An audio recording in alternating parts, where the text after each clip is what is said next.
ഈ ചെന്നിത്തല സോഫ്റ്റ്വെയർ തട്ടിപ്പ് ആരോപണം കൂടി ഉന്നയിക്കുന്നുണ്ട്. അതായത് ദിലേശ് സംഘത്തിന് സോഫ്റ്റ്വെയർ, ഈ സഹകരണ ബാങ്കുകളുടെ ഏകോപിപ്പിക്കുന്ന സോഫ്റ്റ്വെയറിന് ടെൻഡർ നൽകി അത് ഉയർന്ന വിലക്കാണെന്നൊക്കെയാണ് ആരോപണം വരുന്നത്. ഈ എല്ലാ സംഗതികൾക്കും മറുപടി പറയാൻ പുറപ്പെട്ടാൽ അത് അവരുടെ ഒരു അജണ്ട നടപ്പാക്കലാവും. കാരണം ഇല്ലാത്തൊരു കാര്യം ഉന്നയിക്കുക, അങ്ങനെ ഉന്നയിച്ചിട്ട് അതിനകത്ത് LDFനെ കുടുക്കിയിടുക. LDF നാടിൻ്റെ വികസനത്തെപ്പറ്റി പറയാതിരിക്കുക. നാടിൻ്റെ വികസനത്തെപ്പറ്റി പറയുന്നത് ഇവർക്ക് പ്രയാസം സൃഷ്ടിക്കും എന്നാണ് അവർ കാണുന്നത്. അതിനു വേണ്ടിയുള്ള ചില കുതന്ത്രങ്ങളാണ് ഇപ്പോൾ പ്രയോഗിച്ചുകൊണ്ടിരിക്കുന്നത്. എല്ലാ കാര്യത്തിലും നമ്മുടെ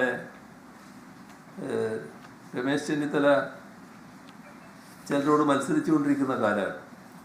അങ്ങനെ മത്സരിച്ചുകൊണ്ടിരിക്കുന്ന ഈ അഴിമതി കാര്യങ്ങൾ ഉന്നയിച്ച് അത് നുണ എന്ന രീതിയിൽ നല്ല രീതിയിൽ കെട്ടിച്ചമച്ച് ഉന്നയിക്കുക, അതിലും മത്സരിച്ചുകൊണ്ടിരിക്കുക.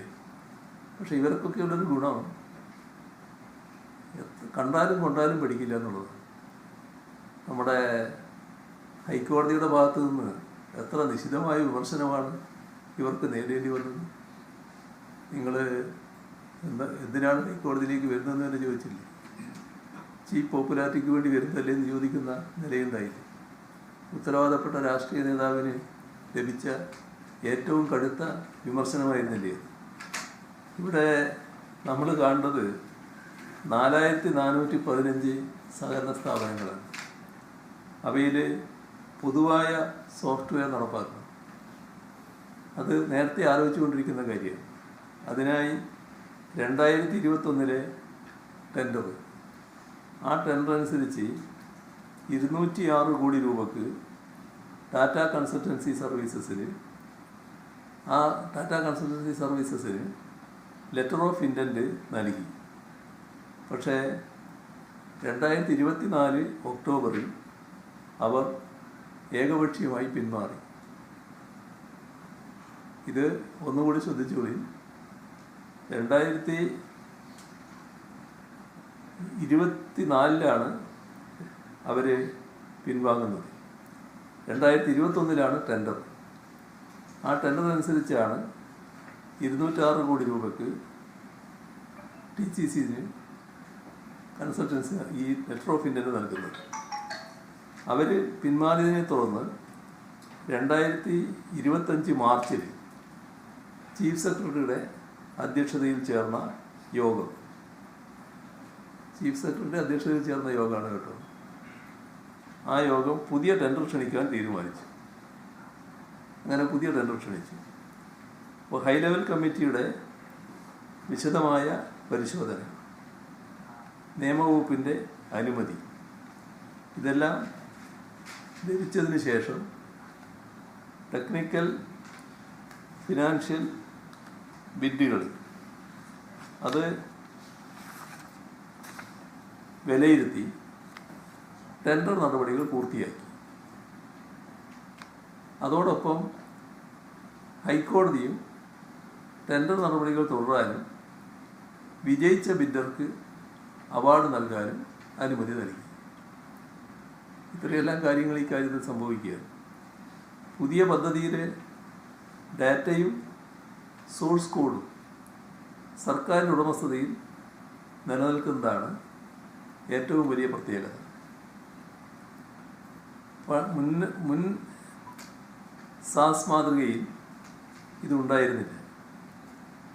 ആ മാതൃകയിൽ പോയിരുന്നുവെങ്കിൽ സഹകരണ മേഖലയിൽ വ്യാപിപ്പിക്കാൻ ഏകദേശം 1000 കോടി രൂപ ചെലവ് വരുമായിരുന്നു ഈ പദ്ധതി മുഴുവൻ സഹകരണ സ്ഥാപനങ്ങളിലും എത്തിക്കുന്നത്. ഇപ്പോൾ ഏകദേശം 23,000 സഹകരണ സംഘങ്ങളിലേക്കും കുറഞ്ഞ ചെലവിൽ സോഫ്റ്റ്വെയർ വ്യാപിപ്പിക്കാൻ കഴിയും. മറ്റ് കമ്പനികളെ ഒഴിവാക്കിയെന്ന ആരോപണം തെറ്റാണ്. ഏകദേശം 45 കമ്പനികൾക്ക് കൺസോർഷ്യം രൂപത്തിൽ പങ്കെടുക്കാൻ അവസരം നൽകിയിരുന്നു. സാങ്കേതിക വിലയിരുത്തലിന് യോഗ്യമായ കമ്പനിക്ക് ഉയർന്ന മാർക്ക് ലഭിച്ചു. അത് ഹൈക്കോടതി അംഗീകരിക്കുകയും ചെയ്തു. ഇത്രയെല്ലാം സുതാര്യമായി നടന്ന ഒരു കാര്യത്തിലാണ് അഴിമതി ആരോപണമായിട്ട് വരുന്നത്. അപ്പോൾ ആരോപണം ഉന്നയിക്കുക, അത് മാത്രമാണ് ഉദ്ദേശം.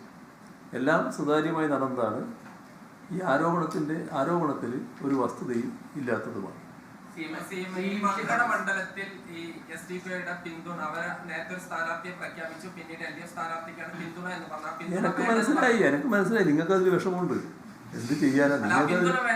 ഞാൻ പറഞ്ഞല്ലോ, മങ്കടയിൽ ഞങ്ങൾ നല്ല സ്ഥാനാർത്ഥിയാണ് നിർത്തിയിട്ടുള്ളത്, നല്ല രീതിയിൽ വിജയിച്ചു വരും. നിങ്ങൾ എന്തിനാലും വല്ലാതെ വിഷമിക്കുന്നത്? ആ വിഷമം കൊണ്ട് കുറച്ച് നടക്കി, അത് വേറൊന്നും ചെയ്യാനില്ലല്ലോ. പ്രയാസം മനസ്സിലാവും, എല്ലാവർക്കും മനസ്സിലാകുന്നുണ്ട്. എല്ലാവർക്കും നിങ്ങളെ വിഷമം മനസ്സിലാകുന്നുണ്ട്. നിങ്ങളെ വിഷമം മനസ്സിലാക്കാൻ എല്ലാവർക്കും കഴിയല്ലോ.